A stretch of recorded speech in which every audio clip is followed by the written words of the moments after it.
Minneapolis, Minnesota.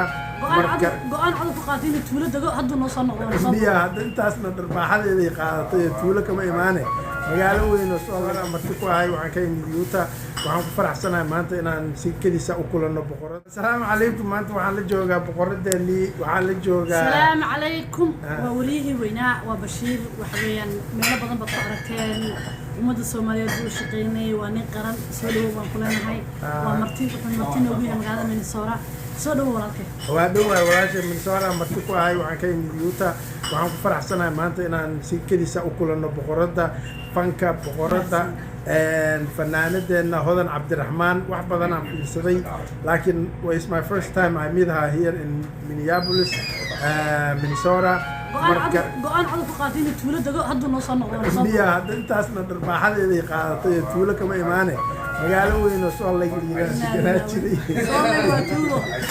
Soo laga waa caasimad waana in salaamaya Soomaaliya badan baa ku nool oo kaftamaya halkaas ka salaamaya.